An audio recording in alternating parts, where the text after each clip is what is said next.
সাবধান হয়ে যান, বেটিং অ্যাপ বা গেমিং অ্যাপে নিজেদের টাকা কিন্তু ইনভেস্ট করবেন না।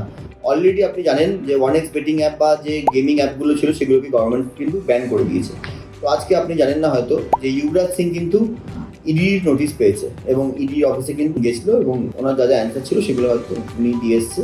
কারণ আজকে যেই 1x বেটিং অ্যাপ বা এই যে গেমিং অ্যাপগুলো যেগুলোতে কিন্তু সাধারণ মানুষ ক্রিকেটারদের দিকে দেখে নিজেদের টাকা লাগিয়ে দিচ্ছে, তো টাকা যখন লাগাচ্ছে তো খুব ভালো, কিন্তু যে টাকাগুলো ওই অ্যাপের থ্রু দিয়ে পেয়েছে সেখানেই কিন্তু আসল ভূত লুকিয়ে, সর্ষের যে ভূত লুকিয়ে থাকে বলে না, সেটা কিন্তু ওই টাকাগুলোর মধ্যেই লুকিয়ে থাকে।